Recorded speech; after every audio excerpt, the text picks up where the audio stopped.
Hello everyone, कैसे हो सभी। आई होप सभी अच्छे होंगे। देखो, स्टार्ट करने जा रहे हैं। गेट का हमने क्रैक को स्टार्ट किया था और काफ़ी गैप हो गया है। ठीक है, 3-4 दिन का गैप हो गया है। वो किसी रीजन से मैं बाहर था, किसी अर्जेंट वर्क से। तो आगे देखो अपने बहुत जल्दी कवर करने की कोशिश करेंगे। ऐसा कुछ नहीं है, हमारे पास में इनफ टाइम है।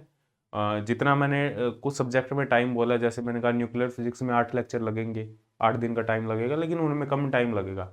तो हमारे पास में इनफ टाइम है। क्वांटम मैकेनिक्स में थोड़ा सा टाइम लग गया अर्जेंट वर्क की वजह से, वो कवर अप हो जाएगा, क्योंकि 90 दिन का टाइम बहुत ज़्यादा टाइम होता है क्रैश कोर्स के लिए। तो इतना ज़्यादा सिलेबस क्रैश कोर्स में इतना ज़्यादा डीप हमें नहीं जाना। हमें जस्ट फॉर्मूले वगैरह ये सारी चीज़ें रिवाइज करनी है, कॉन्सेप्ट यूज़ करने हैं, क्वेश्चन करने हैं। तो इतना ज़्यादा टाइम नहीं लगेगा, आराम से सिलेबस कवर हो जाएगा और मैं बहुत जल्दी इनको कवर करने की कोशिश करूँगा।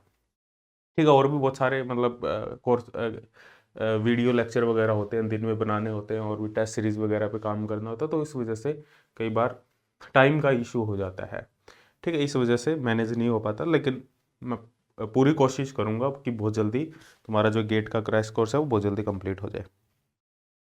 नेक्स्ट टॉपिक अपने बात करते हैं। यहाँ पे गेट का जो लेक्चर है हमारे पास में वो है 6। गेट अपने क्रैश कोर्स कर रहे थे,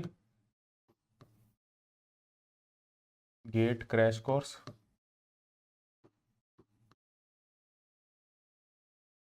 ठीक है, और इसमें हमने क्वांटम मैकेनिक्स स्टार्ट किया था।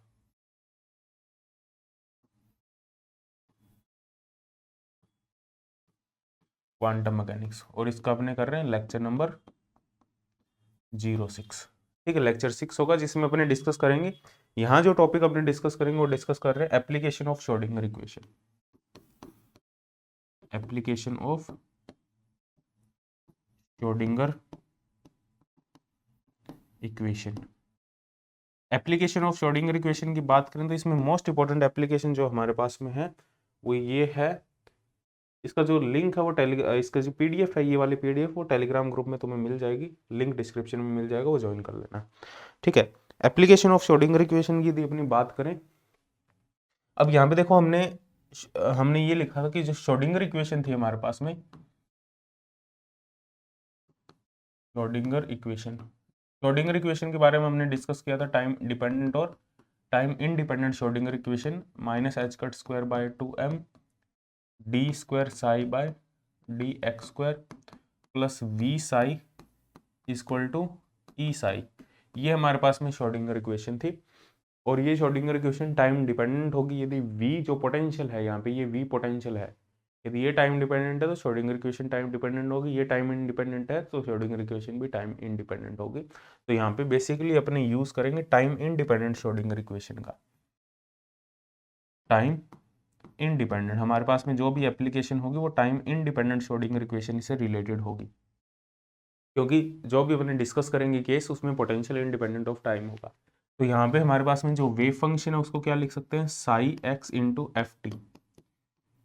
और हमारे पास में जो इक्वेशन होगी वो ये हो जाएगी, minus h cut square by 2m d square psi x over d x square plus V x psi x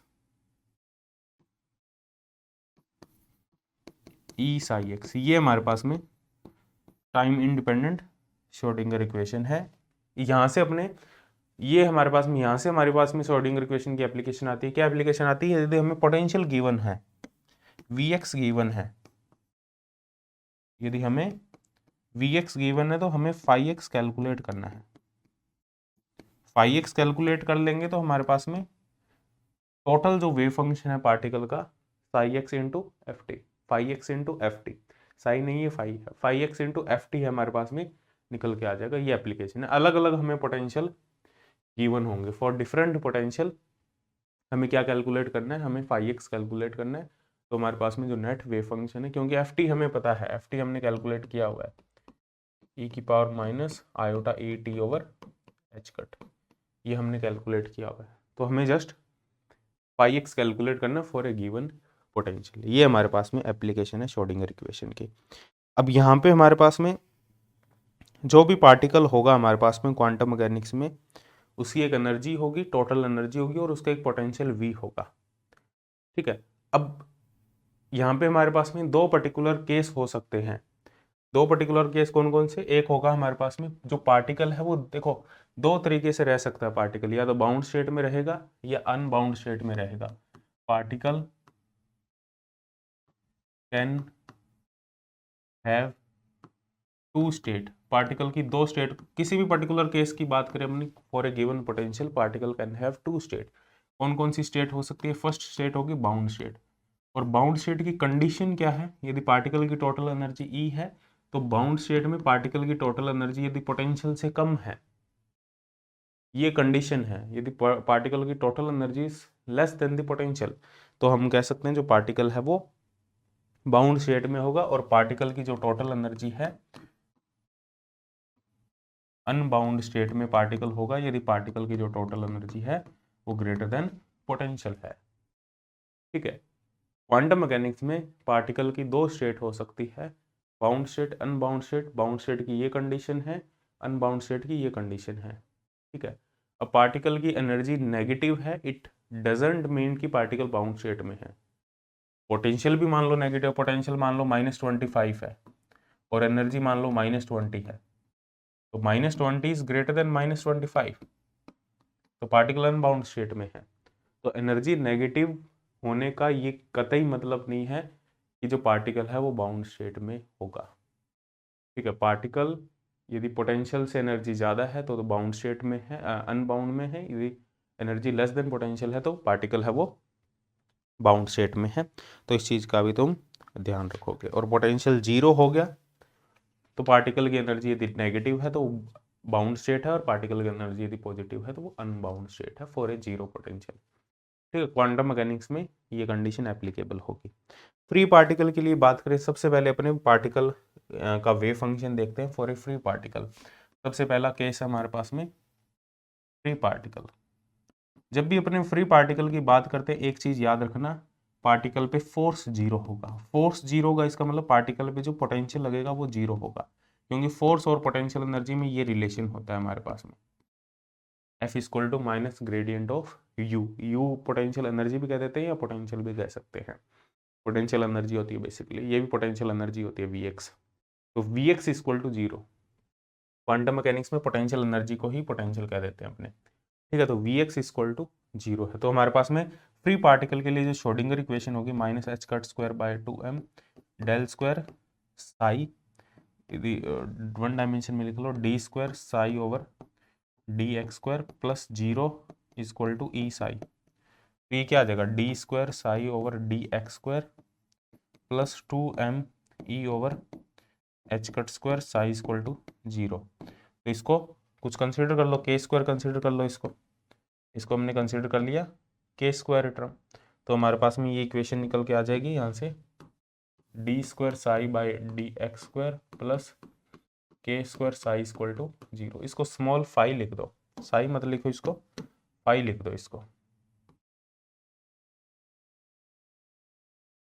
ठीक है, जिससे एक आइडिया रहे हमें कि हम क्या कैलकुलेट कर रहे हैं। ठीक है, तो यहाँ से इसका सॉल्यूशन अपने निकालेंगे, simple second order differential equation है। इसका जो सॉल्यूशन होगा हमारे पास में लीनियर डिफरेंशियल इक्वेशन है, इसका जो सॉल्यूशन होगा, कॉम्प्लीमेंट्री फंक्शन निकालना, होमोजीनियस इक्वेशन है तो कॉम्प्लीमेंट्री फंक्शन निकालना, रूट्स निकालना है, रूट्स निकाल के इसका सॉल्यूशन निकालना है, बहुत ईजी है। बाकी डिफरेंशियल इक्वेशन में अपने डिस्कस करेंगे भी इनका सॉल्यूशन कैसे फाइंड आउट करते हैं। तो इसका जो सॉल्यूशन होगा वो ये होगा हमारे पास में 5x equal to a e की power iota kx plus b e की पावर माइनस आयोटा kx। ये इसका सॉल्यूशन फ्री पार्टिकल में, जो फ्री पार्टिकल है वो किसी पोटेंशियल में मूव कर रहा है तो उसका ये सॉल्यूशन है। तो ये जो सॉल्यूशन है किस टाइप का सॉल्यूशन है, ये ऑसिलेटरी सॉल्यूशन है। देखो यहाँ पे क्या आ रहा है, यहाँ पे एक्सपोनेंशियल आयोटा kx आ रहा है तो ये साइन कोस वाली टर्म है, यहाँ एक्सपोनेंशियल माइनस आयोटा kx आ रहा है तो ये भी साइन कोस वाली ही टर्म है। अब पार्टिकल है फ्रीली मूव कर रहा है और हमें पता है जो पार्टिकल है वो एक वेव है, तो वेव है तो इस टाइप से मूव कर रहा है, तो वेव है तो इस वजह से इसका जो सॉल्यूशन है वो ऑसिलेटरी सॉल्यूशन है। ऑसिलेटरी का मतलब साइन कोस वाला सॉल्यूशन, साइन कोस, या हम कह सकते हैं इमेजिनरी सॉल्यूशन है, कॉम्प्लेक्स सॉल्यूशन है। इसका जो सॉल्यूशन होगा वो कॉम्प्लेक्स सॉल्यूशन होगा। और यहाँ पे देख सकते हो ये जो टर्म है e की पावर आयोटा kx, ये रिप्रेजेंट करता है जो पार्टिकल है वो लेफ्ट टू राइट मूव कर रहा है। ठीक है, ये रिप्रेजेंट कर रहा है particle left to right move कर रहा है, और ये टर्म रिप्रेजेंट करती है particle right to left move कर रहा है। ठीक है, ये याद रखना। तो ये लीनियर कॉम्बिनेशन है दोनों का, दोनों पॉसिबिलिटी है, दोनों की प्रोबेबिलिटी अलग अलग हो सकती है बट पॉसिबिलिटी दोनों है कि लेफ्ट टू राइट भी मूव कर सकता है और राइट टू लेफ्ट भी मूव कर सकता है। फ्री पार्टिकल है, there is no potential acting on the particle. Particle है वो अनबाउंड स्टेट में है, क्योंकि पार्टिकल की जो एनर्जी है वो ग्रेटर देन पोटेंशियल है। पार्टिकल हमेशा अनबाउंड स्टेट में रहेगा, फ्री पार्टिकल। ठीक है, तो ये होगा फ्री पार्टिकल का वेव फंक्शन का सॉल्यूशन। ठीक है, और यदि टोटल वेव फंक्शन लिखना है जस्ट इसको मल्टीप्लाई कर देंगे e की power iota E T by H cut से। ठीक है, जो नेट सॉल्यूशन होगा, यदि पार्टिकल की एनर्जी E है हमारे पास में, पार्टिकल इस तरफ मूव कर रहा है तो पार्टिकल की एनर्जी E है, और इस तरफ मूव कर रहा है तो भी पार्टिकल की एनर्जी E है, एनर्जी नेगेटिव नहीं होगी। ठीक है, ऐसा नहीं है भी डायरेक्शन चेंज होने से एनर्जी नेगेटिव हो जाएगी। तो हमारे पास में जो नेट होगा वो होगा Sai x into f T. F t है e की power minus iota E T by H cut. तो यहाँ से नेट सॉल्यूशन अपने कैलकुलेट कर सकते हैं। क्लियर है, यहाँ तक कोई दिक्कत नहीं है किसी को भी। तो यहाँ पे हमने के स्क्वायर को कंसीडर किया है 2m E by H cut square. तो यहाँ पे देख सकते हो जो के स्क्वायर है हमारे पास में वो है 2m E by H cut square. तो यहाँ से एनर्जी क्या आ जाएगी पार्टिकल की, एच कट स्क्वायर के स्क्वायर बाय 2m, और ये एच कट की होता है momentum P square by 2m। तो फ्री पार्टिकल की जो एनर्जी होगी वो होगी पी स्क्वायर बाय 2m। और ये नॉन रिलेटिविस्टिक केस के बारे में अपने डिस्कस कर रहे हैं। It is non relativistic case, relativistic अभी अपने डिस्कस नहीं कर रहे क्वांटम मैकेनिक्स में। This is non relativistic case, non relativistic case. ठीक है, नेक्स्ट अपने डिस्कस करते हैं यदि पार्टिकल है वो कॉन्स्टेंट पोटेंशियल में है। ठीक है, ये वाला पर्टिकुलर केस डिस्कस करते हैं। Particle in a constant potential, we have given a constant potential.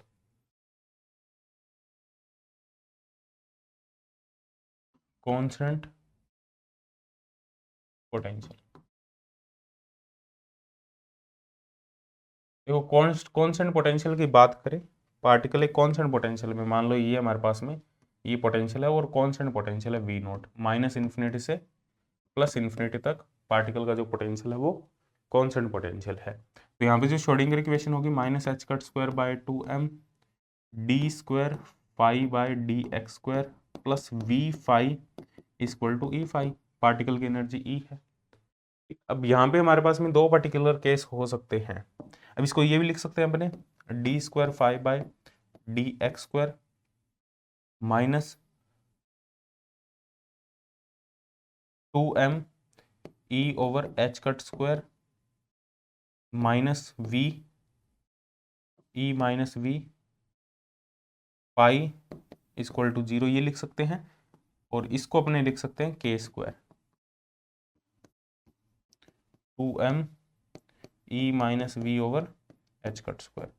तो यहाँ से देखो हमारे पास में दो पर्टिकुलर केस हो सकते हैं। यदि पार्टिकल की फर्स्ट केस हमारे पास में ये हो सकता है यदि पार्टिकल की एनर्जी ग्रेटर देन पोटेंशियल है, पार्टिकल की energy greater then constant potential है, कॉन्स्टेंट पोटेंशियल है हमारे पास में, पार्टिकल यहाँ है और पार्टिकल की ये जो एनर्जी है वो ग्रेटर देन पोटेंशियल है। पार्टिकल की एनर्जी ग्रेटर देन पोटेंशियल है तो इसका जो सॉल्यूशन होगा वो ऑसिलेटरी होगा, ऑसिलेटरी सॉल्यूशन होगा। तो इसका जो सॉल्यूशन निकालेंगे, क्योंकि ई ग्रेटर देन वी है तो ये टर्म पॉजिटिव होगी, ये टर्म पॉजिटिव होगी, ये भी पॉजिटिव होगी, सेम उसी टाइप का सॉल्यूशन आएगा जैसे हमने पहले निकाला है। तो यहाँ पे जो फाई एक्स आएगा वो यही आएगा, ए ई की पावर आयोटा के एक्स प्लस बी ई की पावर माइनस आयोटा के एक्स, सेम उसी टाइप का सॉल्यूशन आएगा। बट यहाँ पे जो के की वैल्यू है वो कितनी है 2m E minus V naught over h cut square, तो के रूट में, ठीक है, के की वैल्यू के स्क्वायर होगा ये, तो एच कट स्क्वायर के स्क्वायर बाय 2m, ये हो जाएगा ई माइनस वी नॉट। तो ई हो जाएगा हमारे पास में एच कट स्क्वायर के square by 2m plus V naught. देखो क्या आ जाएगा, टोटल एनर्जी होगी kinetic energy plus potential energy. Kinetic energy है P square by 2m plus potential energy और एक constant potential E greater than we naught. ये फर्स्ट केस है हमारे पास में, जो पार्टिकल है वो अनबाउंड होगा, अनबाउंड। और इसका जो सॉल्यूशन है, जब भी पार्टिकल अनबाउंड होगा इसका जो सॉल्यूशन है वो किस टाइप का सॉल्यूशन होगा, अनबाउंड स्टेट में पार्टिकल का सॉल्यूशन इमेजिनरी सॉल्यूशन होगा। इस पॉइंट को फटाफट से नोट कर लो, इमेजिनरी या ऑसिलेटरी सॉल्यूशन होगा, ऑसिलेटरी सॉल्यूशन। बात क्लियर है यहाँ तक, कोई दिक्कत नहीं है। और इसमें नेक्स्ट केस हमारे पास में ये है कि नेक्स्ट केस में हमारे पास में यदि E less then V not है, इस केस में जो पार्टिकल है वो पोटेंशियल के अंदर है। यदि पार्टिकल पोटेंशियल के अंदर है तो यहाँ पे देखो क्या होगा हमारे पास में, ये जो इक्वेशन थी E less then V not है तो यहाँ नेगेटिव आ जाएगा, यहाँ नेगेटिव आ जाएगा तो इसके जो रूट्स होंगे वो रियल हो जाएंगे। पहले इमेजिनरी रूट्स थे, ठीक है, इसके रूट्स इमेजिनरी थे, इस इक्वेशन के जो रूट्स थे वो इमेजिनरी थे। अब इसके जो रूट्स हो जाएंगे वो रियल रूट्स हो जाएंगे। अब जब रियल रूट्स हो जाएंगे तो इसका जो सॉल्यूशन होगा वो एक्सपोनेंशियली डिकेइंग सॉल्यूशन होगा। सॉल्यूशन हमारे पास में जो 5x होगा वो होगा a e की पावर आयोटा, सॉरी आयोटा नहीं आएगा, डायरेक्ट आएगा a e की power kx plus b e की power minus kx, exponentially decaying solution होगा। ठीक है, क्योंकि ये जो स्टेट होगी हमारे पास में ये बाउंड स्टेट होगी। इसको k प्राइम लिख सकते हो, k की जगह k प्राइम लिख लो, क्योंकि जो k प्राइम होगा वो क्या होगा हमारे पास में 2m v नॉट माइनस ई कर दो इसको। ठीक है, तो हमने यहाँ पे देखो e माइनस वी नॉट था और v ज़्यादा है, e नेक्स्ट केस में v की वैल्यू ज़्यादा है तो हमने इसको v माइनस ई कर दिया और यहाँ पे एक नेगेटिव साइन लगा दिया। जैसे ही यहाँ पे हमने एक नेगेटिव साइन लगाया तो हमारे पास में जो सॉल्यूशन है वो जो रूट्स है वो रियल रूट्स हो गए, और रियल रूट्स की वजह से जो हमारे पास में सॉल्यूशन होगा वो ये होगा। अब ये कैसे आता है सॉल्यूशन, ये तुम्हें पता है सभी को, ठीक है, वो सारी डिटेल में मैं नहीं बात करूंगा, बस तुम्हें ये याद रखना है कि यदि E less than we naught है तो सॉल्यूशन एक्सपोनेंशियली डिकेइंग सॉल्यूशन होगा, ऑसिलेटरी सॉल्यूशन नहीं होगा, बाउंड स्टेट होगी and it is not an oscillatory solution. Oscillatory solution हमारे पास में ये नहीं होगा, ये तुम्हें बहुत अच्छे से ध्यान रखना है। आई होप यहाँ तक क्लियर है सब कुछ। तो ये तो हो गया हमारे पास में particle in bound state constant potential. ठीक है, एक पर्टिकुलर केस है हमारे पास में, जैसे ये डिस्कस करते हैं। मान लो हमारे पास में पोटेंशियल है जो स्पेस के साथ में वेरी कर रहा है। बहुत अच्छा एग्जांपल है, इससे काफ़ी चीज़ें क्लियर होगी तुम्हारी। जेटली में भी गिवन है ये एग्जांपल, जेटली बुक में। तो हमारे पास में कुछ जनरल पोटेंशियल है, जनरल पोटेंशियल, देखो जनरल पोटेंशियल है और वो स्पेस वेरिंग पोटेंशियल है, Vx है जो स्पेस पे डिपेंड करता है। तो इस टाइप का हमारे पास में कुछ पोटेंशियल है,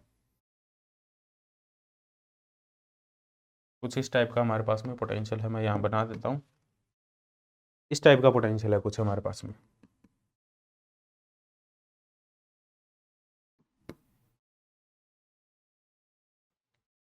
यहाँ से ये पोटेंशियल नीचे गया, नीचे गया, यहाँ से ये पोटेंशियल ऊपर गया और थ्रू आउट माइनस इन्फिनिटी से प्लस इन्फिनिटी। यहाँ ये पोटेंशियल है V1, यहाँ मिनिमम पोटेंशियल है, यहाँ ये पोटेंशियल कांस्टेंट पोटेंशियल है V2। ठीक है, ये V1 है, ये V2 है और ये मिनिमम पोटेंशियल है, V मिनिमम लिख लो इसको। ठीक है, और ये यहाँ पे कवर है कंप्लीट, ये पोटेंशियल है हमारे पास में। अब पार्टिकल का वेव फंक्शन क्या होगा अलग अलग रीजन में हमें बताना है। ठीक है, लेट्स से पहला जो केस है हमारे पास में, जो पार्टिकल है उसकी एनर्जी ग्रेटर देन V2 है। V2 सबसे अपर पोटेंशियल है, सबसे हाई जो पोटेंशियल है वो V2 है यहाँ पे।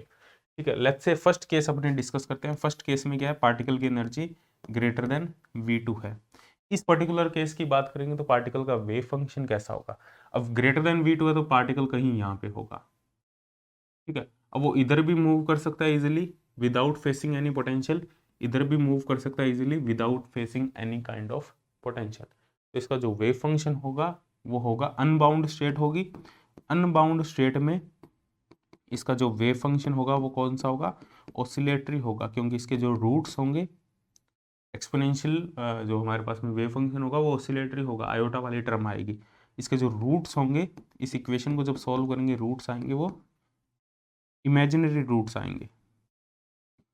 तो डायरेक्ट अपने प्रेडिक्ट कर सकते हैं, देखो यहाँ से ग्राफ को देख के डायरेक्ट बता सकते हैं कि यहाँ पे ऑसिलेट ये करेगा, ऑसिलेटरी होगा, ठीक है। और यदि अपने बात करें इस रीजन की बात करें, मान लो पार्टिकल यहाँ गई है, ये बाउंड्री है हमारे पास में x1 और x2, ठीक है। लेट्स से ये हमारे पास में बाउंड्री है और ये वाला रीजन है हमारे पास में, पर्टिकुलर रीजन, इस रीजन में पार्टिकल है। लेट्स से जो पार्टिकल है हमारे पास में, वो पार्टिकल की एनर्जी हमारे पास में v1 से v2 के बीच में है। जब पार्टिकल की एनर्जी v1 से v2 के बीच में है, तब यहाँ पे देखो, अब ये जो केस है वो बाउंडेड का है, और यदि इसमें हमारे पास में तीन रीजन हो सकते हैं, देखो, एक तो हो सकता है x लेस देन x1, ये वाला रीजन, एक हो सकता है x1 से x2, एक हो सकता है x ग्रेटर देन x2। तो there are 3 possible reason.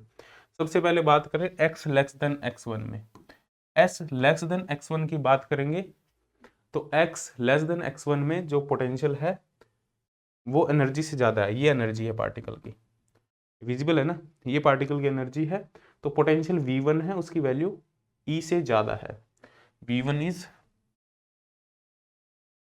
Is greater than e, v1 greater than e है, तो यहाँ पे जो सॉल्यूशन होगा वो हमारे पास में एक्सपोनेंशियली डिकेइंग होगा, एक्सपोनेंशियली डिकेइंग। हमने डिस्कस किया था ना, जब पोटेंशियल ज़्यादा है एनर्जी से तो एक्सपोनेंशियली डिकेइंग सॉल्यूशन होगा। और यहाँ पे देखो पार्टिकल अंदर नहीं जा सकता, ये जो रीजन है, पोटेंशियल देखो, पोटेंशियल ये है और एनर्जी पार्टिकल की ये है, तो पार्टिकल यहाँ से तो ऑसिलेटरी जाएगा, पर यहाँ पे ये एक्सपोनेंशियली डिकेइंग होगा, वेव फंक्शन ऑसिलेटरी नहीं होगा इस पर्टिकुलर रीजन में, ठीक है, तो ये याद रखना। और x ग्रेटर देन x2 की बात करें तो यहाँ पे भी सेम, v2 की वैल्यू e से ज़्यादा है, तो ये भी सेम एक्सपोनेंशियली डिकेइंग होगा, exponentially decaying, exponentially decaying solution होगा यहाँ पे। एक्सपोनेंशियली मतलब डायरेक्ट e की पावर kx या e की पावर माइनस kx, e की पावर माइनस kx वाला होगा हमारे पास में, क्योंकि वेव फंक्शन है वो डिके कर रहा है, पार्टिकल इसको क्रॉस नहीं कर पा रहा, वेव फंक्शन डिके करेगा इसका, ठीक है, एक टाइम पे जीरो हो जाएगा। x1 से x2 के बीच की बात करें तो यहाँ पे जो सॉल्यूशन होगा वो ऑसिलेटरी होगा, क्योंकि पार्टिकल की energy greater then v minimum है, ठीक है, तो यहाँ पे जो सॉल्यूशन होगा वो ऑसिलेटरी होगा। अब ऑसिलेटरी का मतलब हमेशा अनबाउंड स्टेट नहीं है, ऑसिलेटरी होगा, रूट्स इमेजिनरी होंगे और बाउंड स्टेट होगी। अब ऑसिलेटरी देखो, यहाँ पे भी ऑसिलेटरी था, यहाँ पे ऑसिलेटरी था, लेकिन वो अनबाउंड स्टेट थी, लेकिन यहाँ भी ऑसिलेटरी है लेकिन वो बाउंड स्टेट है, क्योंकि दो रीजन के बीच में वो बाउंडेड है, तो इस वजह से इसको बाउंड स्टेट कह रहे हैं। तो ऑसिलेटरी वर्ड सुन के हमेशा ये मत प्रेडिक्ट कर देना कि जो सॉल्यूशन होगा हमारे पास में वो अनबाउंड स्टेट वाला होगा, तो ऐसा नहीं है बिल्कुल भी, ठीक है। तो यहाँ जो सॉल्यूशन होगा वो ऑसिलेटरी होगा, ठीक है। तो जो सॉल्यूशन होगा हमारे पास में इस रीजन में, इस पोटेंशियल में, जो सॉल्यूशन यहाँ होगा वो ऑसिलेटरी होगा, यहाँ एक्सपोनेंशियली डिकेइंग होगा, यहाँ एक्सपोनेंशियली डिकेइंग होगा, इस टाइप का हमारे पास में रिजल्ट होगा यहाँ पे। क्लियर है, कोई दिक्कत नहीं है। तो ये हमारे पास में एक पर्टिकुलर केस है, तो ये बाउंड स्टेट होगी हमारे पास में, ठीक है। इसमें एक और केस है हमारे पास में, यदि पार्टिकल है उसकी जो एनर्जी है हमारे पास में, वो थर्ड केस हमारे पास में है, पार्टिकल की जो एनर्जी है वो ग्रेटर देन तो v1 है, ठीक है, और पार्टिकल की जो एनर्जी है वो ग्रेटर देन v1 है। हमने यहाँ कुछ गड़बड़ कर दी क्या, v1 और v2 के बीच में एनर्जी, यहाँ पे हमें लेना चाहिए energy less then v1, energy less then v1, v1 से कम है ना एनर्जी, यहाँ पे देख सकते हो एनर्जी v1 से भी कम है, ये v1 है, v मिनिमम से ज़्यादा है, v1 से कम है। और यहाँ जो नेक्स्ट केस आएगा, energy greater then v1, energy less then v2, v1 से ज़्यादा है, v2 से कम है, तो कहीं यहाँ इस रीजन में ये लाई करेगा, इस रीजन में, ये वाला रीजन, यहाँ देख सकते हो एनर्जी जो है वो v1 से ज़्यादा है और v2 से कम है। तो इस यहाँ देख सकते हो, लेट्स से ये पॉइंट को, इस पॉइंट को अपने कंसिडर करें x2 पॉइंट, ठीक है, ये x2 पॉइंट है। तो यहाँ दो रीजन है। अब यहाँ पे देखो, यहाँ पे तो जो पार्टिकल है फर्स्ट रीजन में x less than x2 region में जो पार्टिकल है उसकी एनर्जी ग्रेटर देन पोटेंशियल है, तो ये जो सॉल्यूशन होगा वो अनबाउंड होगा और ऑसिलेटरी होगा, ऑसिलेटरी सॉल्यूशन होगा, एक्सपोनेंशियल सॉल्यूशन होगा। जैसे ही वो x2 की तरफ पहुंचेगा, इस पॉइंट पे पहुंचेगा, x2 पॉइंट पे, यहाँ हमारे पास में x ग्रेटर देन x2 में एनर्जी है वो लेस देन पोटेंशियल हो जाएगी, क्योंकि V2 ज़्यादा हो जाएगा, एनर्जी कम हो जाएगी, तो यहाँ पे एक्सपोनेंशियली डिकेइंग होगा। और ये जो स्टेट होगी वो बाउंड स्टेट होगी, बाउंड होगी, तो ये जो इस रीजन में ये जो बाउंड स्टेट, ये जो स्टेट होगी, ये मिक्सचर होगी दो स्टेट का, मिक्सचर ऑफ टू स्टेट। कौन कौन सी स्टेट का मिक्सचर है? एक बाउंड स्टेट का, एक अनबाउंड स्टेट का मिक्सचर है। यहाँ जो स्टेट थी वो अनबाउंड थी, यहाँ जो स्टेट होगी वो बाउंड होगी, तो it is a mixture of two state, ठीक है, तो इसको कह देते हैं मिक्सचर ऑफ स्टेट। तो ये हमारे पास में एक पर्टिकुलर केस है, ये भी तुम्हें ध्यान रखना है। क्लियर है यहाँ तक? कोई दिक्कत नहीं है। अब अपने डिस्कस करते हैं, ये हमारे पास में फ्री पार्टिकल कर लिया, कांस्टेंट पोटेंशियल कर लिया, जनरल केस भी डिस्कस कर लिया। अब अपने डिस्कस करते हैं यहाँ पे one dimension infinitive box, infinitive potential well, ठीक है, one dimension infinitive potential well, one dimensional infinite potential well. Infinite potential well की बात करें, या कई बार इसको वन डायमेंशन बॉक्स भी लिख देते हैं, one dimensional box, one dimension box, one dimension infinity potential well. अब ये क्या होता है, इसका क्या फिजिकल सिग्निफिकेंस है, उसमें बहुत ज़्यादा डीप जाने की जरूरत नहीं है, वो थ्योरी लेक्चर जब डिटेल में करते हैं तब उस पर काफ़ी डिस्कस करते हैं अपने, लेकिन अपने एग्जाम पॉइंट ऑफ व्यू से करना है तो बहुत ज़्यादा डिटेल में जाने की जरूरत नहीं है। तो ये कुछ इस टाइप का पोटेंशियल है, एक्स इक्वल टू, अब इसमें दो केस हो सकते हैं, एक हो सकता है एसिमेट्रिक पोटेंशियल, एसिमेट्रिक पोटेंशियल, ये एसिमेट्रिक है, एसिमेट्रिक मतलब जो ओरिजिन से एक ही तरफ है, एक्स इक्वल टू 0 से एक्स इक्वल टू ए। अब ये ऐसा नहीं है कि -a2 + a है, -2a2 + 2, ऐसा नहीं है, एक्स इक्वल टू 0 से a या 0 से 2a, 0 से 3a, इस टाइप का पोटेंशियल है, एसिमेट्रिक पोटेंशियल वेल कह देंगे इसको। यहाँ पोटेंशियल इन्फिनिटिव है, यहाँ पोटेंशियल इन्फिनिटिव, इन्फिनिटिव है, इसका मतलब x लेस देन 0 और x ग्रेटर देन a, यहाँ पे जो वेव फंक्शन होगा वो पार्टिकल का 0 होगा, पार्टिकल की वेव फंक्शन 0 होगा। लेट्स से पार्टिकल इस बॉक्स के अंदर है और पार्टिकल की एनर्जी E है, तो पार्टिकल बाउंड स्टेट में होगा, दो रीजन के बीच में बाउंडेड है, यहाँ तो वेव फंक्शन या तो एक्सपोनेंशियली डिकेइंग हो जाता, बट यहाँ 0 ही हो जाता है। क्यों 0 हो जाता है? क्योंकि इन्फिनिटिव पोटेंशियल है। यदि पोटेंशियल फाइनाइट होता तो एक्सपोनेंशियली डिकेइंग होता सॉल्यूशन, इस रीजन में और इस रीजन में, बट पोटेंशियल इन्फिनाइट है, इट मीन्स कि वेव फंक्शन 0 है डायरेक्ट वहाँ पे, ठीक है, वेव फंक्शन 0 है, और इस रीजन के बीच में x greater than 0 to a region के बीच में श्रोडिंगर इक्वेशन लिखेंगे, वेव पोटेंशियल 0 है यहाँ पे, पोटेंशियल की वैल्यू हमारे पास में वो है 0 for x 0 to a and infinitive otherwise, ये पोटेंशियल है। तो श्रोडिंगर इक्वेशन सॉल्व करेंगे, x इक्वल टू 0 से a वाले रीजन में श्रोडिंगर इक्वेशन लिखेंगे, पोटेंशियल 0 है, सॉल्व करेंगे तो हमारे पास में जो सॉल्यूशन आएगा, बाउंड्री कंडीशन का यूज़ करेंगे, this is the boundary condition, तो हमारे पास में जो सॉल्यूशन आएगा वो ये आएगा, जब श्रोडिंगर इक्वेशन को जो सॉल्व करेंगे तो सॉल्यूशन आएगा a sin kx plus b cos kx, ये सॉल्यूशन आएगा, और k यहाँ पे हमारे पास में √2me/h कट स्क्वायर, ये तुम्हें याद रखना है ये सॉल्यूशन। जब बाउंड्री कंडीशन का यूज़ करेंगे तो हमारे पास में जो सॉल्यूशन आ जाएगा फाइनल यूजिंग बाउंड्री कंडीशन, कोस वाली टर्म हट जाएगी यहाँ से, ये आ जाएगा a sin kx, और जब इसको नॉर्मलाइज करेंगे -∞ से infinity, psi star psi dx equal to 1, तो a की वैल्यू निकल के आ जाएगी हमारे पास में, तो जो सॉल्यूशन होगा हमारे पास में आफ्टर नॉर्मलाइजेशन वो होगा हमारे पास में √2/a साइन k की जगह आ जाएगा n πx/a, k हमारे पास में n π/a after solving this function, तो ये तुम्हें याद रखना है। तो वेव फंक्शन जो होगा हमारे पास में for a one dimension potential well √2/a sin n πx/a, तो ये जो वेव फंक्शन है हमारे पास में डिस्क्रीट वेव फंक्शन होगा, ठीक है। एन की जो पॉसिबल वैल्यू हो सकती है वो हमारे पास में हो सकती है 1 2 3 4, ये याद रखना। और यहाँ पे जो एन पाई बाई ए है वो के है, तो यहाँ पे जो के है वो हमारे पास में √2 me/h कट स्क्वायर, और ये है एन पाई बाई ए, ठीक है। तो यहाँ से एनर्जी अपने कैलकुलेट कर सकते हैं। के है एन पाई बाई ए, और के हमें ये पता है कि ये वैल्यू है हमारे पास में, ये फॉर्मूला याद रखना है वन डायमेंशन पोटेंशियल वेल के लिए।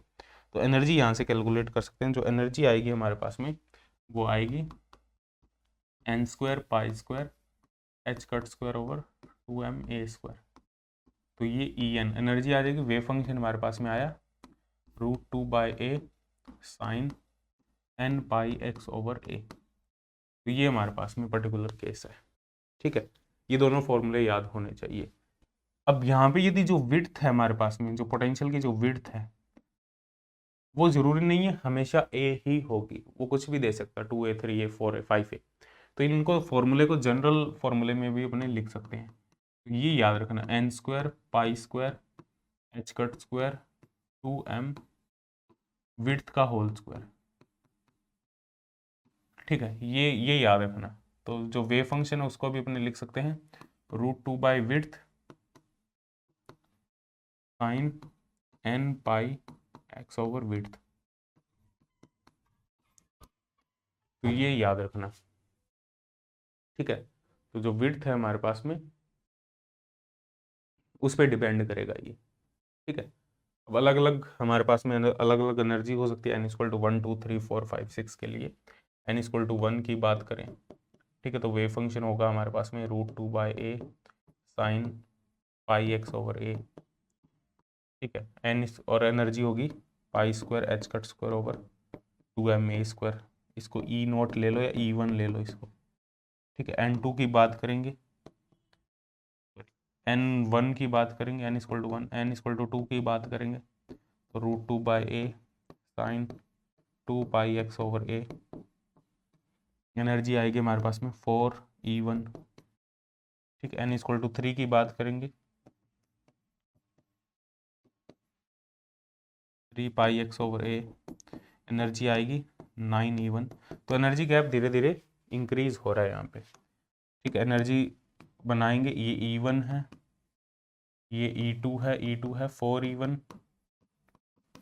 फिर ये गैप इंक्रीज होके E3 हो गया 9E1, ऐसे हमारे पास में चलता रहेगा। ये जो गैप है वो धीरे धीरे इंक्रीज होता जाएगा।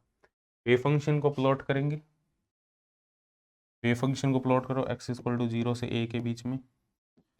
तो वेव फंक्शन जो ग्राउंड स्टेट n = 1 वाला ये आएगा, n = 2 वाला ये आएगा, n = 3 वाला ये वेव फंक्शन आएगा हमारे पास में।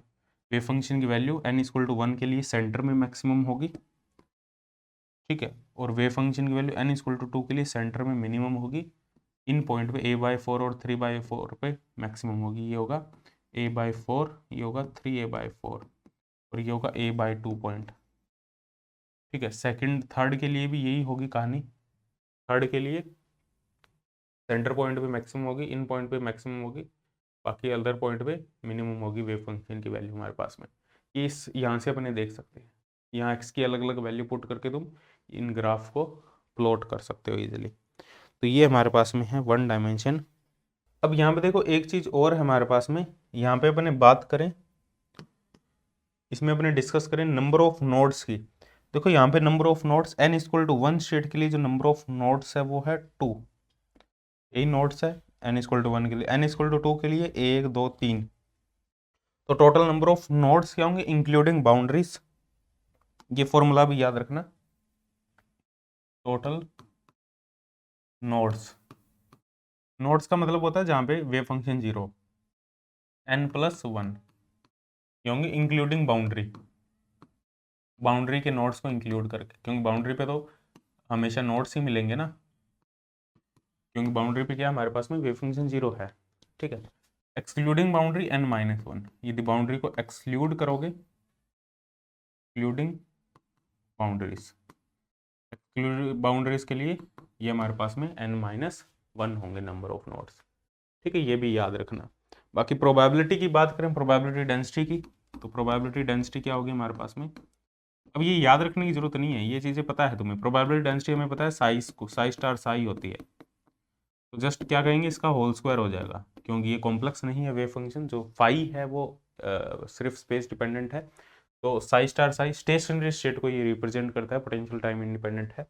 तो प्रोबेबिलिटी डेंसिटी की यदि ग्राफ प्लॉट करोगे यहाँ पे, तो ये प्रोबेबिलिटी डेंसिटी होगी, ठीक है। n इक्वल टू 1 के लिए, n इक्वल टू 2 के लिए जो नेगेटिव था वो भी पॉजिटिव हो जाएगा, n इक्वल टू 3 के लिए ये प्रोबेबिलिटी डेंसिटी होगी। तो प्रोबेबिलिटी डेंसिटी कहाँ मैक्सिमम होगी, कहाँ मिनिमम होगी, इसके लिए सेंटर में मैक्सिमम होगी, इसके लिए इन 2 पॉइंट पे मैक्सिमम होगी, इसके लिए a/3 2a/3 इन पे मैक्सिमम होगी हमारे पास में जो प्रोबेबिलिटी डेंसिटी है। ठीक है, अलग अलग पॉइंट हमारे पास में, मैक्सिमा के अलग अलग पॉइंट अपने फाइंड आउट कर सकते हैं। ठीक है, तुम्हें जैसे मान लो तुम्हें प्रोबेबिलिटी डेंसिटी गिवन है p, और तुम्हें मैक्सिमा निकालना है, तो dp/dx कर दो, 0 के इक्वल पुट कर दो, x निकल जाएगा, जहाँ पे वो मिनिमा और मैक्सिमा रिप्रेजेंट करता है। तो मैक्सिमा मिनिमा की वैल्यू यहाँ से तुम कैलकुलेट कर सकते हो इजीली। ठीक है, इस टाइप के क्वेश्चन इन जनरल एग्जाम में पूछे जा सकते हैं। ठीक है, प्रोबेबिलिटी डेंसिटी की अपने बात करें, उसके बाद में अपने बात करें यहाँ पे प्रोबेबिलिटी डेंसिटी हो गया। अब अपने बात करते हैं प्रोबेबिलिटी की, नेट प्रोबेबिलिटी। नेट प्रोबेबिलिटी की बात करें तो हमें पता है ये जो वेव फंक्शन है वो नॉर्मलाइज्ड है। प्रोबेबिलिटी की बात करें तो 0 to a psi star psi psi n psi dx, ये तो 1 आएगा हमें पता है, क्योंकि नॉर्मलाइज्ड वेव फंक्शन है।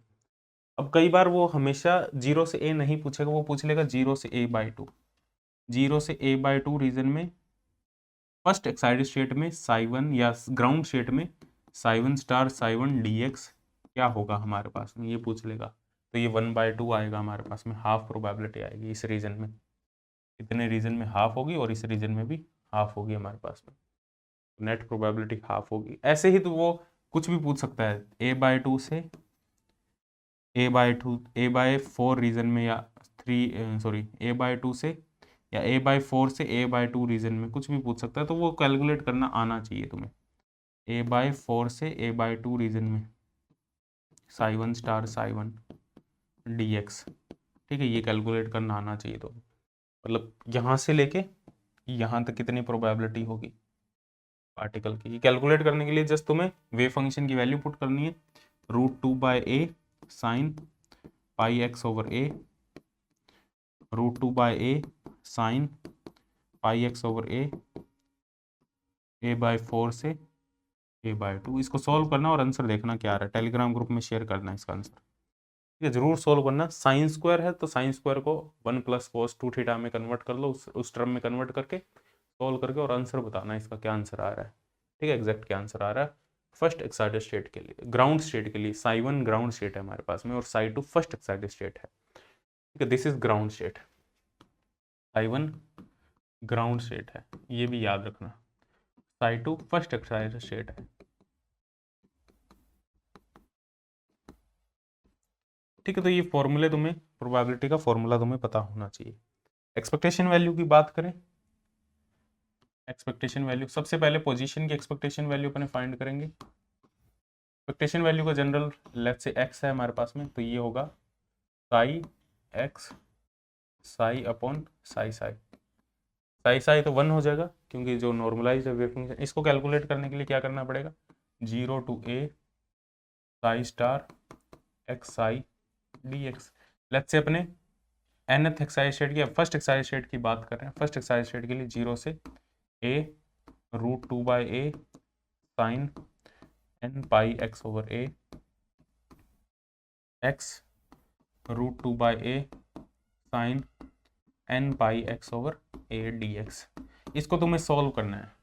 ठीक है, सॉल्व करने के लिए क्या करोगे, 2/a बाहर आ जाएगा, 0 से a आ जाएगा x इंटू साइन स्क्वायर 1 ले लो, n की जगह 1 ले लो, sine square pi x/a dx।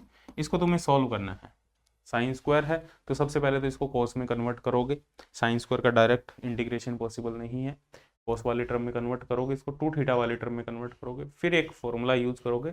यहाँ पे तुम एक्स, यहाँ पे 2 डेरिवेटिव, एक एक्स है, एक कॉस वाली टर्म आ जाएगी, तो यहाँ पे तुम्हें partial integration partial derivative use करना होगा, बाय पार्ट्स इंटीग्रेशन करना होगा। By parts integration. और बाय पार्ट्स इंटीग्रेशन का मैं फॉर्मूला लिख देता हूँ, काफ़ी इंपॉर्टेंट फॉर्मूला है। ये इंटीग्रेशन तुम्हें खुद करना है, प्रैक्टिस करनी है इस इंटीग्रेशन की।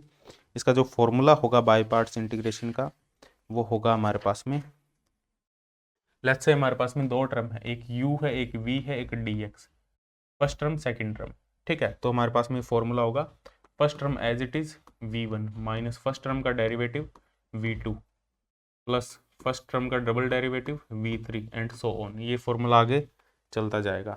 ठीक है, और तो यहाँ पे जो u होगा हमारे पास में फर्स्ट टर्म होगी, जो v1 होगा वो v का डिफरेंशिएशन होगा, v2 जो होगा वो v1 का इंटीग्रेशन होगा ये। ठीक है, v3 जो होगा वो v2 का इंटीग्रेशन होगा।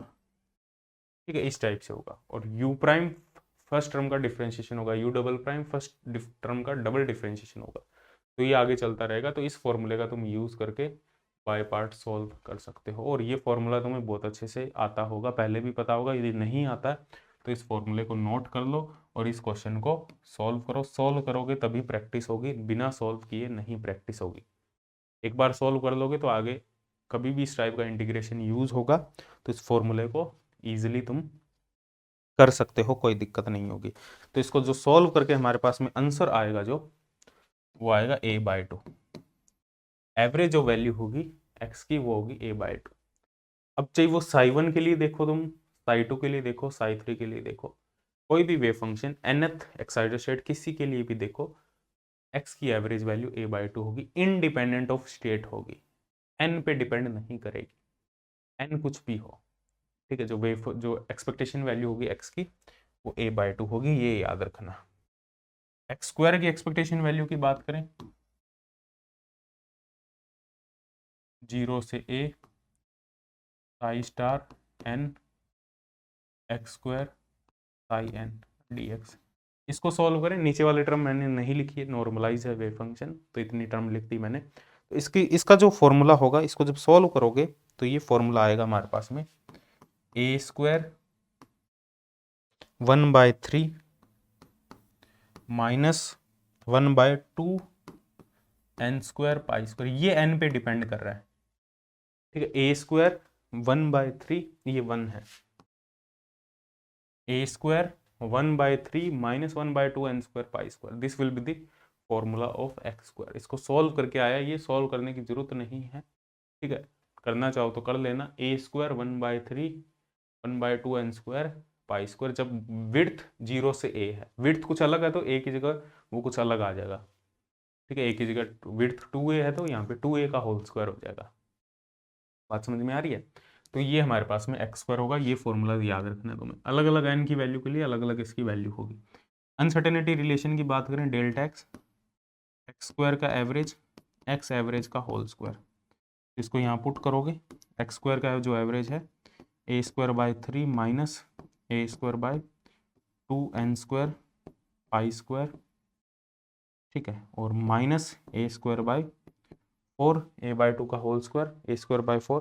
जब इसको सॉल्व करोगे तो हमारे पास में जो आंसर आएगा, ये भी तुम याद रखना जितना हो सके मैक्सिमम। तो ये आएगा हमारे पास में a² 12 minus a² 2 n² pi square. तो ये हमारे पास में रिजल्ट आएगा यहाँ से। ठीक है, डेल्टा x। यदि हम बात करें यहाँ पे मोमेंटम की एक्सपेक्टेशन वैल्यू, और मोमेंटम की एक्सपेक्टेशन जब भी फाइंड करते हैं, यदि हमारे पास में रियल वेव फंक्शन है, तो ये वेव फंक्शन रियल है तो मोमेंटम की एक्सपेक्टेशन वैल्यू 0 होगी, क्योंकि वेव फंक्शन रियल है। ठीक है, रियल वेव फंक्शन है, सोचने की जरूरत नहीं है, एक्सपेक्टेशन वैल्यू 0 होगी for a real wave function. p² की बात करें, देखो p² को फाइंड करने का एक तो जनरल फॉर्मूला है, -0 to a psi star p² होगा -h² d² साई dx। एक तो इससे फाइंड आउट कर सकते हो तुम। ठीक है, इसमें तुम वैल्यू पुट करोगे साई की और ऐसे फाइंड आउट कर लो। और हमें पता है जो पार्टिकल की एनर्जी होती है वो होती है p² 2m, और ये हमारे पास में n² pi square h cut square over 2m a square. ये हमें पता है पार्टिकल टोटल एनर्जी, क्योंकि पार्टिकल का पोटेंशियल जीरो है, जीरो टू ए रीजन में। ठीक है, पोटेंशियल तो जीरो है, तो टोटल एनर्जी यही होगी पी स्क्वायर बाय 2m। तो यहाँ से पी स्क्वायर क्या आ जाएगा, तो पी स्क्वायर ये एक्सपेक्टेशन वैल्यू है एक तरीके से एनर्जी की, तो पी स्क्वायर की एक्सपेक्टेशन वैल्यू आ जाएगी हमारे पास में n square pi square h cut square over a square. तो यहाँ से डायरेक्ट भी बता सकते हैं, या तो इसको सॉल्व कर लो या यहाँ से डायरेक्ट बता दो। एवरेज एनर्जी ऑफ, तो डेल्टा पी आ गया, तो यहाँ से डेल्टा पी एन स्क्वायर आ गया हमारे पास में, अलग अलग स्टेट के लिए आ जाएगा मोमेंटम का स्क्वायर। तो डेल्टा पी की बात करें, अनसर्टेनिटी प्रोडक्ट पी स्क्वायर का एवरेज माइनस पी एवरेज का होल स्क्वायर, ठीक है, आ जाएगा root of n square pi square h cut square over a square. तो ये हमारे पास में डेल्टा पी की वैल्यू यहाँ से निकल के आ जाएगी। ठीक है, एवरेज एनर्जी की बात करें, expectation value of average energy,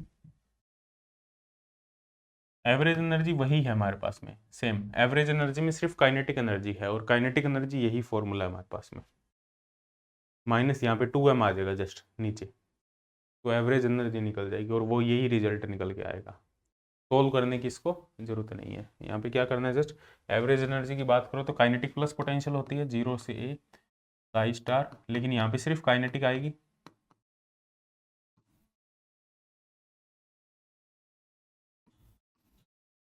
यहाँ पे सिर्फ काइनेटिक आएगी। तो इसको सॉल्व करोगे जब ये आएगा हमारे पास में n square pi square h cut square over 2m a square. तो ये याद रखना फॉर्मूला एवरेज एनर्जी का। ठीक है, क्लियर है यहाँ तक, कोई दिक्कत नहीं है किसी को भी। ठीक है, तो यहाँ से डेल्टा एक्स भी आ गया, डेल्टा पी एक्स भी आ गया और डेल्टा एक्स भी आ गया, delta x delta P x याद रखना, और delta x into delta P x भी यहाँ से निकाल सकते हो, ये टर्म भी निकाल सकते हो। ठीक है, तो ये हमारे पास में one dimension infinity potential well, asymmetric infinity potential well. अब अपने डिस्कस करते हैं सिमेट्रिक पोटेंशियल वेल के बारे में, one dimension symmetric potential well. तो देखो नेक्स्ट अपने डिस्कस करते हैं one dimension symmetric potential well. Symmetric potential well की बात करें, सेम उसी टाइप का केस है ये, बस इसमें जो पोटेंशियल होगा वो सिमेट्रिकली डिस्ट्रीब्यूटेड होगा। ठीक है, माइनस ए टू प्लस ए हो सकता है, माइनस ए बाई टू से प्लस ए बाई टू हो सकता है, या माइनस 2a से प्लस 2a हो सकता है, और इन्फिनिटी पोटेंशियल वेल है ये हमारे पास में। सेम उसी टाइप का पोटेंशियल हमारे पास में, बस जस्ट मैथमेटिकली ये चेंज है, मैथमेटिकली इसमें चेंज कर दिया गया, बाकी सेम है, बस बाउंड्री कंडीशन क्या होगी, इसकी जो पोटेंशियल होगा वो क्या होगा हमारे पास में, 0 होगा x minus a by to से प्लस ए बाई टू में, और इन्फिनिटी होगा अदरवाइज इन्फिनिटी होगा। और बाउंड्री कंडीशन क्या होगी इसकी, जो बाउंड्री कंडीशन होगी x equal to minus a by two और x equal to a by two पे जो वेव फंक्शन है हमारा, उसकी वैल्यू हमारे पास में 0 होगी, ये इसके बाउंड्री कंडीशन है। ठीक है, और सेम उसी टाइप से हमें सॉल्व करना है, श्रोडिंगर इक्वेशन लिखनी है, इसका जो सॉल्यूशन आएगा वेव फंक्शन का, ये काफ़ी इंटरेस्टिंग है। इसका जो वेव फंक्शन का सॉल्यूशन आएगा वो ये हमारे पास में आएगा, ये आएगा हमारे पास में √2 बाय, इसको a बाय टू ले लो, तो a by two total width कितनी a, तो √2 bye a cos n pi x over a। ठीक है, फॉर n इक्वल टू 1 3 5, इन सभी के लिए हमारे पास में क्या आएगा, cos n pi x over a। ठीक है, यहाँ पे n की वैल्यू 135 जो हमारे पास में n इक्वल टू 135 हमारे पास में ओड वेव फंक्शन होगा, इसके लिए वेव फंक्शन ये आएगा, और साई x हमारे पास में √2 bye a sine n pi x over a for n equal to 2 4 6, इसके लिए वेव फंक्शन ये आएगा हमारे पास में। ठीक है, मतलब जो वेव फंक्शन है वो हमारे पास में यहाँ पे दो टाइप के वेव फंक्शन होंगे, एक इवन वेव फंक्शन होगा हमारे पास में और एक ओड वेव फंक्शन होगा हमारे पास में। इवन वेव फंक्शन जो कोस वाला है वो इवन वेव फंक्शन होगा। ठीक है, n इक्वल टू 1 3 5, ये जो वेव फंक्शन होगा वो इवन वेव फंक्शन होगा, और जो n इक्वल टू 2 4 6 वाला वेव फंक्शन है वो ओड वेव फंक्शन होगा। ठीक है। ये इवन क्यों होगा? क्योंकि यहाँ पे कोस वाली टर्म है, ये तुम्हें याद रखना है। ठीक है, कोस पाई एक्स ओवर ए, कोस 3 पाई एक्स ओवर ए, कोस 5 पाई एक्स ओवर ए। ठीक है, बाउंड्री कंडीशन को यूज करके ये हमारे पास में सॉल्यूशन आया है। तो ये वेव फंक्शन तुम्हें पता होना चाहिए। और एनर्जी की बात करें, एनर्जी सेम वही होगी जो हमारे पास में पहले वाले केस में थी। एनर्जी की बात करें तो एनर्जी होगी n square pi square h cut square over 2m a²। अब यहाँ पे ये यदि विड्थ तुम्हारे पास में, यहाँ पे तो हमने ली है विड्थ a, -a/2 से +a/2। यदि इसको तुम -a से +a कर देते हो तो यहाँ पे a की जगह 2a आ जाएगा सभी पे। यहाँ पे भी a की जगह 2a आ जाएगा एनर्जी के अंदर भी। विड्थ जैसे ही चेंज होगी a की जगह 2a कर दो, या जितनी भी विड्थ है उसके अकॉर्डिंग वो हमारे पास में चेंज हो जाएगा। ठीक है, वेव फंक्शन की बात करें तो वेव फंक्शन प्लॉट कैसे होगा हमारे पास में? इस टाइप से प्लॉट होगा। ये है हमारे पास में -a/2 से +a/2, जो हमारे पास में ग्राउंड स्टेट वेव फंक्शन है वो इस टाइप से प्लॉट होगा। प्लॉट सेम वैसे ही होगा जैसे पहले हमने प्लॉट किए हैं, ये इस टाइप से प्लॉट होगा। ये इस टाइप से प्लॉट होगा हमारे पास में। ठीक है, ये n = 1, n = 2, n = 3। n = 1 वाला 3 वाला इवन वेव फंक्शन होगा, और 2 वाला हमारे पास में ये ओड वेव फंक्शन होगा। ये ओड होगा, ये इवन होगा, ये इवन होगा। इस टाइप से हमारे पास में डिफरेंट टाइप के वेव फंक्शन होंगे। ये तुम्हें याद रखना है, ये वाला फॉर्मूला। ठीक है, काफ़ी इंपॉर्टेंट है। एनर्जी की बात करें, एनर्जी सेम रहेगी हमारे पास में। एक्सपेक्टेशन वैल्यू, एवरेज वैल्यू की बात करें एक्स की, तो इसकी एवरेज वैल्यू 0 आएगी। ठीक है, चाहे किसी भी स्टेट के लिए देखो, फर्स्ट के लिए देखो, सेकंड के लिए देखो, थर्ड के लिए देखो, सिमेट्रिक पोटेंशियल वेल के लिए एवरेज 0 होगा। मोमेंटम तो वैसे ही 0 है हमारे पास में, ये टर्म भी 0 होगी हमारे पास में। बाकी तुम्हें कैलकुलेट करने की ज़रूरत नहीं है, बाकी टर्म x² या p² वो थोड़ा सा डिफिकल्ट होगा मैथमेटिकली कैलकुलेट करना। बस इसमें जो मेन क्वेश्चन तुम्हारा बन सकता है, वैसे सिमेट्रिक पोटेंशियल वेल के लिए फाइनाइट के बारे में ज़्यादा पूछा जाता है। Finite symmetric well, finite symmetric potential well, इसके बारे में काफ़ी ज़्यादा पूछा जाता है। इन्फिनाइट सिमेट्रिक पोटेंशियल के वेल के बारे में बहुत कम पूछा जाता है। फिर भी जितना पूछा जाता है उतनी ये रिक्वायर्ड इन्फॉर्मेशन है। ये तुम्हें वेव फंक्शन पता होना चाहिए, एक कंडीशन पता होनी चाहिए, और एनर्जी की वैल्यू ये पता होनी चाहिए। एनर्जी की वैल्यू सेम ही होगी, एवरेज वैल्यू 0 होगी, एवरेज मोमेंटम भी हमारे पास में 0 होगा सिमेट्रिक पोटेंशियल वैल्यू के लिए। ये हमारे पास में है सिमेट्रिक पोटेंशियल वेल, बहुत ज़्यादा नहीं है इसमें सिमेट्रिक पोटेंशियल वेल में। ठीक, अब अपने डिस्कस करते हैं जो नेक्स्ट हमारे पास में है, ये काफ़ी इंपॉर्टेंट है, स्टेप वेल पोटेंशियल।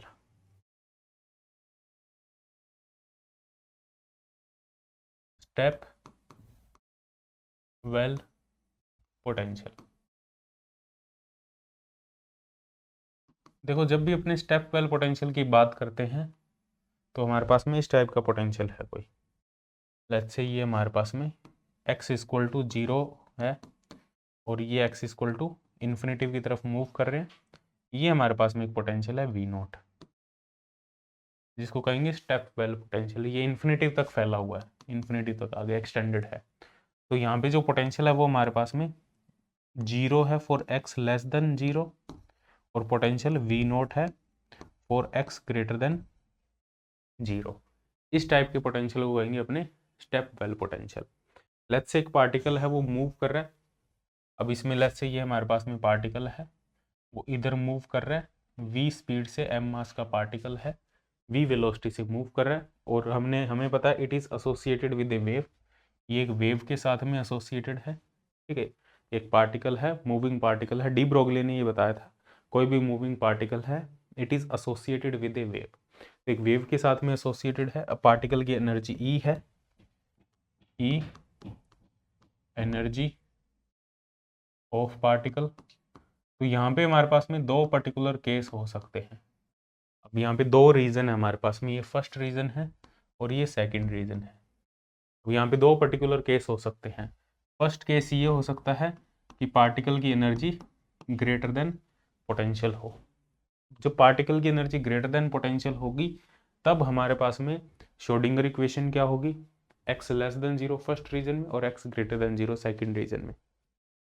ठीक है, श्रोडिंगर इक्वेशन हमें लिखनी है यहाँ पे। फर्स्ट रीजन में पोटेंशियल 0, तो श्रोडिंगर इक्वेशन क्या होगी, minus h cut square by 2m d square psi by d x square. Capital psi लिख दो, स्मॉल साई लिख दो, एक ही बात है। पोटेंशियल 0 है equal to E psi, psi first लिख दो इसको, d square psi 1 by d x square plus 2m E over h cut square psi 1 equal to 0। और इसको अपने कंसिडर कर लेंगे पहले, हाँ यही केस है जिसका मैं डायरेक्ट वो लिख रहा हूँ। इसको अपने कंसिडर करेंगे k1 square, this is k1 square. ये श्रोडिंगर इक्वेशन आएगी हमारे पास में फर्स्ट रीजन में। सेकंड रीजन में जो श्रोडिंगर इक्वेशन आएगी हमारे पास में वो तुम डायरेक्ट लिख लेना, पोटेंशियल की वैल्यू पुट करनी है यहाँ पे। और जो सेकंड रीजन में श्रोडिंगर इक्वेशन आएगी वो आएगी हमारे पास में, ये श्रोडिंगर इक्वेशन लिखनी भी आनी चाहिए तुम्हें, d square psi 2 by d x square plus 2m E minus V naught over h cut square psi 2 equal to 0। और इसको अपने पुट कर देंगे k2 स्क्वायर। ये हमारे पास में दोनों श्रोडिंगर इक्वेशन आएगी। अब यहाँ पे देखो, जो फर्स्ट श्रोडिंगर इक्वेशन है इसका सॉल्यूशन क्या होगा हमारे पास में, इसका जो सॉल्यूशन होगा वो होगा साई 1 इक्वल टू ऑसिलेटरी होगा a e की power iota k1x plus b e की पावर आयोटा k2x। ये इसका solution, sorry k1x oscillatory solution होगा।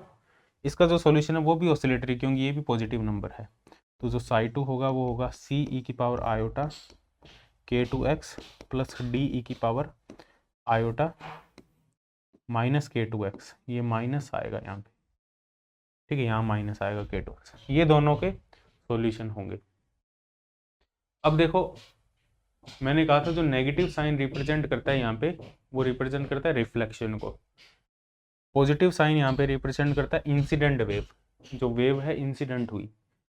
नेगेटिव साइन रिप्रेजेंट करता है जो वेव रिफ्लेक्ट हुई, लेफ्ट डायरेक्शन में रिफ्लेक्ट हुई। तो जब पार्टिकल फर्स्ट रीजन में है तब तो रिफ्लेक्शन की पॉसिबिलिटी है, क्योंकि पार्टिकल जैसे ही इस बाउंड्री पे पहुंचेगा एक पोटेंशियल को फेस कर रहा है, it is facing some kind of potential. तो बाउंड्री पे पहुंचेगा तो पोटेंशियल को फेस कर रहा है, तो एक रिफ्लेक्शन की पॉसिबिलिटी है। तो फर्स्ट रीजन में जो वेव फंक्शन का सॉल्यूशन है वो यही होगा। सेकंड रीजन में जो वेव फंक्शन का जो सॉल्यूशन होगा हमारे पास में इस रीजन में, सेकंड रीजन में, वो क्या होगा, यहाँ जब पार्टिकल यहाँ आ गया अब कोई पोटेंशियल को वो फेस नहीं करेगा। एक बार उसने पोटेंशियल को फेस कर लिया वी नोट को, उसके बाद में फिर से किसी पोटेंशियल को फेस नहीं करेगा। तो जो सॉल्यूशन है, रिफ्लेक्शन पॉसिबल नहीं होगा, रिफ्लेक्शन की पॉसिबिलिटी नहीं होगी। तो जो साई 2 है वो हमारे पास में क्या होगा, सी ई की पावर आयोटा k2x, सिर्फ ये होगा। दोनों की बाउंड्री कंडीशन को यूज करेंगे, बाउंड्री कंडीशन को यूज करके सॉल्व करेंगे। तो सॉल्व करेंगे तो यहाँ पे हमारे पास में दो हमारे पास में टर्म आएगी, एक आएगा रिफ्लेक्शन कोफिशिएंट, रिफ्लेक्शन कोफिशिएंट, ये तुम्हें फॉर्मूला याद रखना है, और एक आएगा हमारे पास में ट्रांसमिशन कोफिशिएंट।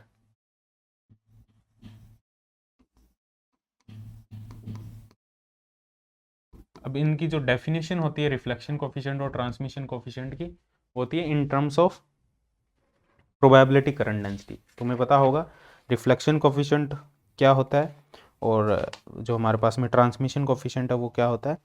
ये होता है, रिफ्लेक्शन कोफिशिएंट होता है probability current density for reflected wave function, probability current density for incident wave function, probability current density for transmitted wave function, probability current density for incident wave function. Probability current density, incident wave function क्या है हमारे पास में, ये है incident wave function, ये है reflected wave function और ये है transmitted wave function. Incident, reflected और ट्रांसमिटेड तीनों वेव फंक्शन है। ये इंसिडेंट हो रहा है, ये रिफ्लेक्ट हो रहा है, ये ट्रांसमिट हो रहा है, ये यहाँ पे ट्रांसमिट हो रहा है, तीनों है।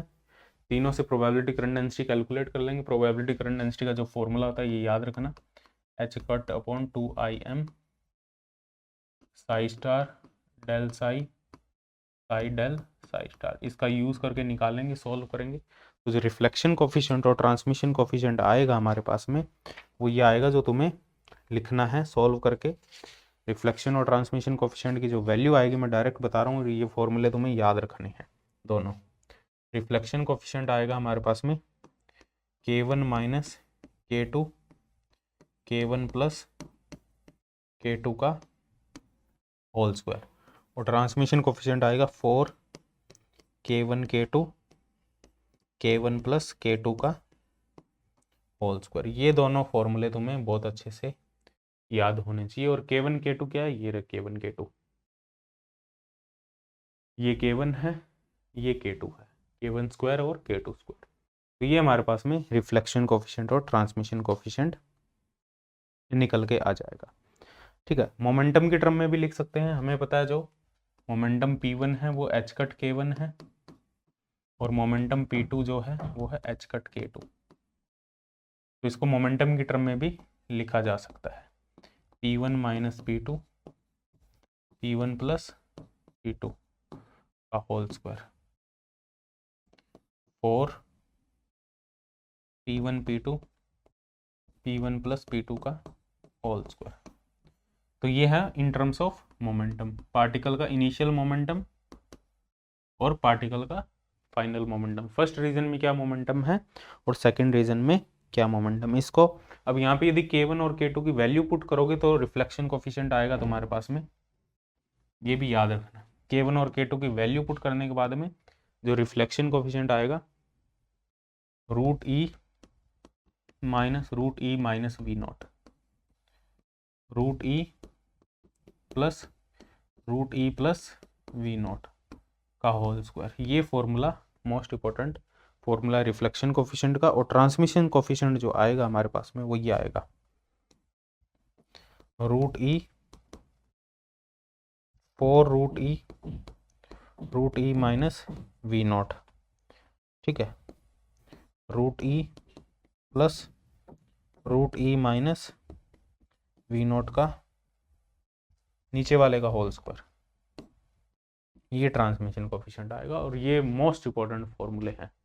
ये वाला याद रख लोगे, K1 K2 की वैल्यू याद रख लोगे तो ये भी इजीली फाइंड आउट कर सकते हो, कुछ भी नहीं है इसमें। ये दोनों मोस्ट इंपॉर्टेंट फॉर्मूले हैं। ई गिवन हो सकता है, पोटेंशियल गिवन हो सकता है, तुम्हें reflection coefficient transmission coefficient calculate करने के लिए बोल सकता है। ये किस पर्टिकुलर केस में है, जब पार्टिकल की energy greater than we naught है।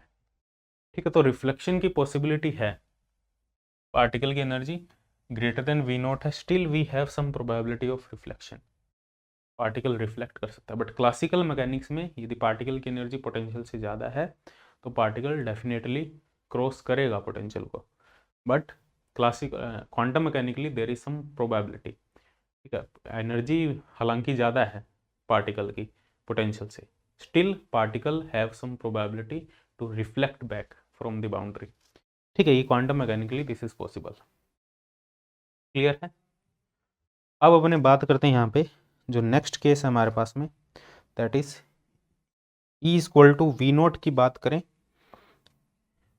देखो इसमें यदि E equal to V naught की बात करें तो क्या होगा हमारे पास में, E equal to V naught, E equal to V naught की यदि अपने बात करें तो E equal to V naught के लिए हमारे पास में जो रिफ्लेक्शन कोफिशिएंट है वो 1 होगा, ट्रांसमिशन कोफिशिएंट 0 होगा। ये उस फॉर्मूले से निकाल सकते हो तुम E equal to V naught पे। और E very very greater than we naught होगा तो रिफ्लेक्शन कोफिशिएंट 0 होगा और ट्रांसमिशन कोफिशिएंट 1 होगा। ये केस याद रखना दोनों।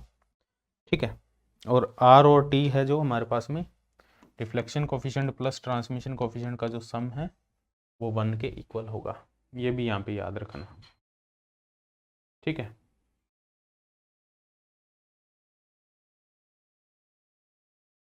अब बात करते हैं अपने जो नेक्स्ट केस है हमारे पास में E less than we naught. E less than we naught की बात करें तो यहाँ पे देखो क्या है, जो एनर्जी है पार्टिकल की वो लेस देन पोटेंशियल है, वी नॉट है। ठीक है, तो फर्स्ट रीजन में जो वेव फंक्शन होगा वो तो ऑसिलेटरी होगा इसी टाइप से, क्योंकि फर्स्ट रीजन में पार्टिकल की एनर्जी पोटेंशियल से ज़्यादा है। इन फर्स्ट रीजन इस रीजन में जो वेव फंक्शन है वो ऑसिलेटरी है।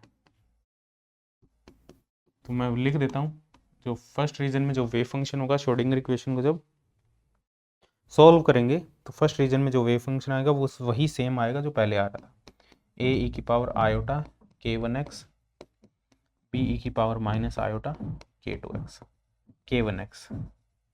ठीक है, ये फर्स्ट रीजन में। और सेकंड रीजन में जो वेव फंक्शन होगा वो एक्सपोनेंशियली डिकेइंग वेव फंक्शन होगा, और x टेंड टू इन्फिनिटी पे वो वेव फंक्शन 0 होगा। ठीक है, क्योंकि पार्टिकल की energy less than we naught है। सेकंड रीजन में जो वेव फंक्शन होगा वो होगा, इसको लिख लो तुम, डी ई की पावर माइनस अल्फा एक्स। ये होगा हमारे पास में सेकंड रीजन में। तो सेकंड रीजन में जो वेव फंक्शन होगा वो ये होगा। ये क्यों होगा सेकंड रीजन में? क्योंकि देखो सेकंड रीजन में एक्सपोनेंशियली डिके कर रहा है, और x टेंड टू इन्फिनिटी पे वेव फंक्शन 0 होना चाहिए, x टेंड टू इन्फिनिटी 0, और अल्फा की वैल्यू यहाँ पे होगी हमारे पास में 2m v not minus E upon H cut square. ये श्रोडिंगर इक्वेशन से वैल्यू आई है। और जो k1 की वैल्यू होगी 2m E by H cut square. ये हमारे पास में सॉल्यूशन होगा श्रोडिंगर इक्वेशन का। ठीक है, और यहाँ पे रिफ्लेक्शन कोफिशिएंट और ट्रांसमिशन कोफिशिएंट की बात करेंगे इस रीजन में। तो यहाँ पे रिफ्लेक्शन कोफिशिएंट की वैल्यू तो 1 होगी, और ट्रांसमिशन कोफिशिएंट की वैल्यू यहाँ पे 0 होगी। ये कैलकुलेट कर सकते हो तुम using boundary condition E less than we naught के लिए। E less than we naught के लिए रिफ्लेक्शन कोफिशिएंट 1 होगा, ट्रांसमिशन कोफिशिएंट 0 होगा। कैलकुलेट करने की जरूरत नहीं है, बट फिर भी तुम इसको कैलकुलेट कर सकते हो। E less than we naught के लिए हमारे पास में quantum mechanically there is some probability कि जो क्वांटम मैकेनिकली वेव फंक्शन है वो पेनिट्रेट कर सकता है अंदर, बट रिफ्लेक्ट करेगा, ट्रांसमिट नहीं करेगा। पार्टिकल और ट्रांसमिट नहीं करेगा, but there are some probability it can. तो क्वांटम मैकेनिकली सम प्रोबेबिलिटी है कि जो पार्टिकल का वेव फंक्शन है वो अंदर पेनिट्रेट कर सकता है, बट ऑसिलेटरी नहीं करेगा। उसका wave function exponentially decaying wave function होगा। ठीक है, ये हमारे पास में है next case, E less than we naught वाला केस। क्लियर है यहाँ तक? कोई दिक्कत नहीं है किसी को? ये है हमारे पास में स्टेप वेल पोटेंशियल। नेक्स्ट अपने डिस्कस करते हैं जो नेक्स्ट एप्लीकेशन है श्रोडिंगर इक्वेशन की, that is finite square well potential.